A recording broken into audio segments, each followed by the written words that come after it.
ফের যুদ্ধ শুরুর আভাস মধ্যপ্রাচ্যে। শুক্রবার ইরানের দক্ষিণাঞ্চলে রাডার স্থাপনায় হামলা চালিয়েছে মার্কিন সেনাবাহিনী।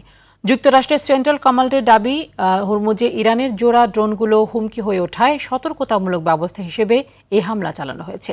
এর জবাবে উপসাগরীয় দেশগুলোর শত্রু ঘাঁটিগুলোতে ক্ষেপণাস্ত্র হামলা চালিয়েছে আইআরজিসি। ভারত মহাসাগর এবং ওমান উপসাগরেও ইরান যুক্তরাষ্ট্রের মধ্যে উত্তেজনা দেখা গেছে। নিরাপত্তা পরিস্থিতির আরও অবনতির আশঙ্কায় ১৪টি দেশে নতুন ভ্রমণ সতর্কতা জারি করেছে যুক্তরাষ্ট্র। বিস্তারিত সামিউল শিহাবের রিপোর্টে।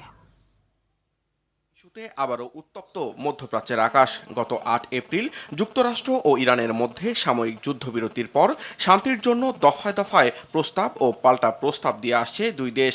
তবে ইসরায়েলের সহিংসতায় কোনো চেষ্টাই সফল হয়নি। এর মধ্যেই ইরানের দক্ষিণাঞ্চলে রাডার স্থাপনায় হামলার দাবি করেছে মার্কিন সেনাবাহিনী। এক বিবৃতিতে মার্কিন সেন্ট্রাল কমান্ড দাবি করে, হরমুজের দিকে ছোড়া ইরানের 4টি ড্রোন তারা ভূপাতিত করেছে।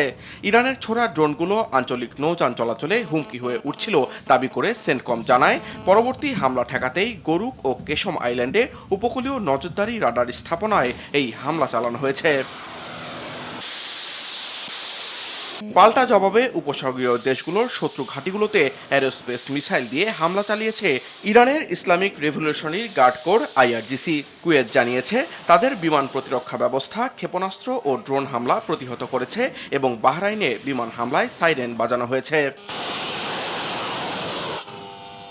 এদিকে ভারত মহাসাগরে ইরানের অপরিশোধিত তেলবাহী একটি ট্যাঙ্কার চলাচলে বাধা দিয়েছে মার্কিন বাহিনী। অন্যদিকে ওমান উপসাগরে মার্কিন বাহিনীর ওপর সতর্কতামূলক গুলি চালানোর কথা জানিয়েছে ইরানের নৌবাহিনী। তাদের দাবি, মার্কিন জাহাজগুলো ওই এলাকায় অন্যান্য নৌযানকে হয়রানি করছিল।